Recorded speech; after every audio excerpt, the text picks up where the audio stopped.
Hey guys, it's Kelly. We're on day 3 of 10 days of wellness on how to beat the burnout. And today's video is on, I'm going to try to make it short and sweet and effective, on how to burn bright without burning out. I think this is a different year for everyone, but burnout is probably in one way or another on all of our radars. And I've tried to brainstorm some good tips to share with you. And I immediately think of being type 1 diabetic.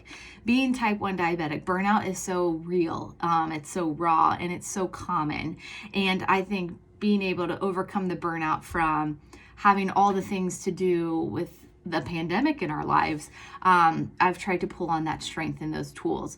But I'm going to use that as my parallel, as my story, as my tip, as my example of how to overcome it. So you want to get in front of your challenge. Let's say my challenge is type 1 diabetes. And there are occasions where I'm not in front of my type 1 diabetes, where I can't predict what my blood sugars will be. And that the outcome of that is I'm very reactive to highs or lows. So I'm constantly eating or I'm constantly taking shots. And there have been days I've taken 15 to 20 shots, no doubt, but at least I'm reacting to the need. But how can I get in front of my type 1 diabetes? I know it's so important that I sleep. When I don't sleep, I create insulin resistance. If you're trying to improve your health, your wellness, improve your sleep. Healthy individuals who are sleep deprived can actually wake up at type 2 with an insulin resistance level of type 2 diabetes. Sleep is so important. If I feel like I'm not in front of my diabetes, I focus on hydration. Another action and step you can do if you're focusing on your wellness. A good tip is take your weight, say I weigh 100 pounds, divide that by 2. My overall water intake for the day should be 100 ounces. Let me just take a sip. And you know what I've been loving lately? I like warm water in the winter. Granted, it's the fall, it's not winter, but I love this ginger powder. It's just straight ginger powder from Trader Joe's. And I put a splash of apple cider vinegar in my water and then maybe a drop or 2 of stevia. So I kind of have this gingery lemonade that I drink all day long, but I love it. And it's so good for my gut and my digestion.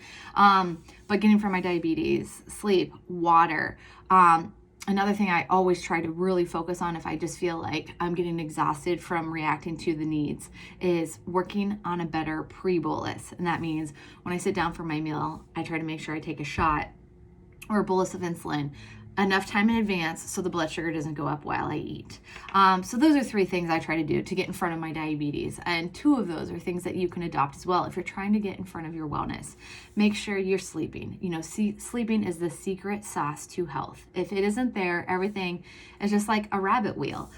It'll be impossible to lose weight. Your hormones are out of balance. Insulin resistance is high. And talking about mental health, we're harder on ourselves, harder on others.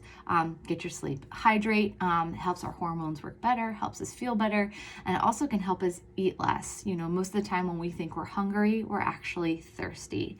How to burn bright without burning out. My next tip is related to yesterday's talk. We can reset with our breath. Whether we like it or not, tuning into our breath is the quickest way to become present.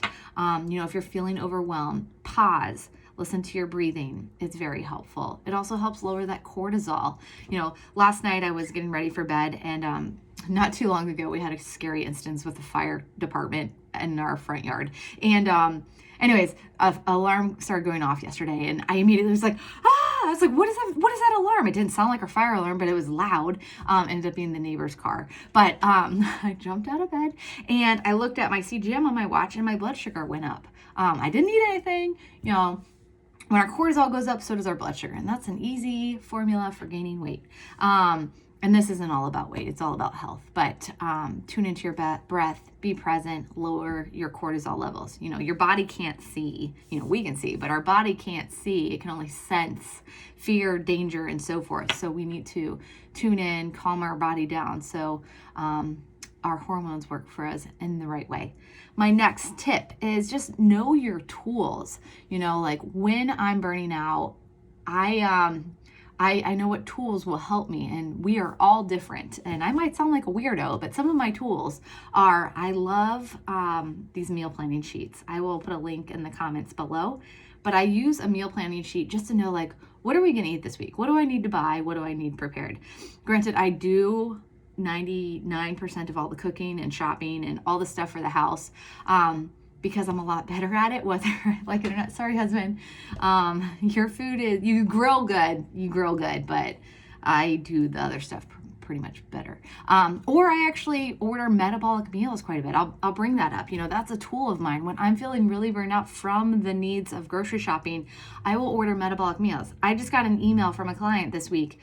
She's actually may or may not be in this group of 100, 200, 300 some people, but she's getting profound results just by using metabolic meals that help with good flavor, quality ingredients, and good portion control. But I do meal planning. I order metabolic meals if I need to.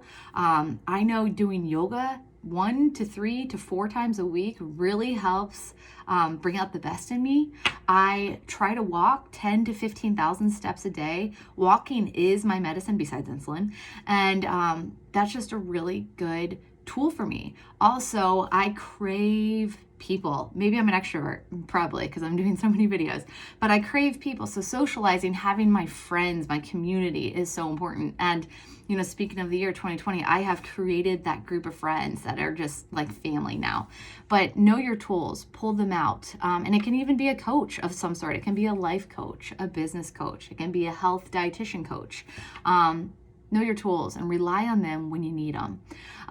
Make movement a necessity. I talked about how walking is medicine for me, and that's just my non-negotiable. Workouts are extra credit. They do help my mind more than my body, but moving is a necessity. And walking those 10,000 steps a day, it helps. It helps with blood sugar control, and it's good for the body. I have 2 more tips, is choose one form of self-care daily. Not once a week, not that once a month massage or what that may be, but choose one form of self-care daily. And often, what I do, and I even recommend to clients, is maybe that self-care is that really healthy breakfast. It's that domino to start the day. And you want something that has a base of protein, fiber, and fat. Those are the perfect 3 things to start your day to help with satiety, cravings, blood sugars, and overall healthier eating throughout the day. But other forms of self-care that you may focus on for the day might be a water goal. Maybe it's a caffeine intake goal. Maybe it's a bedtime you want to set up for yourself or whatnot. But choose one form of self-care daily so you can pour from a full cup or half full cup, just not an empty cup. And last but not least, kind of like checking in with or stopping and pausing to listen to your breath, to be present. The last tip I want to say mention for you today, is to create space to check in with yourself. I might have that meal plan I drafted for the week, or I might have that plotted task I want to get done today, but I'm allowing myself to check in to make sure that desire, that goal, that thing is a yes, a hell yes. And I give myself space to actually not do what I have on my plan. I'm a big believer that anything that's not a hell yes is a no, because we need to make sure we're pouring from a full cup, that we're conserving energy for ourselves and not giving it away 100% in our work or to others, because we'll burn out. So how to burn bright is create space for yourself, breathe, practice some form of self-care, move your body, and comment below. I want to hear one thing that helps you. All right, guys, take care until tomorrow. Bye-bye.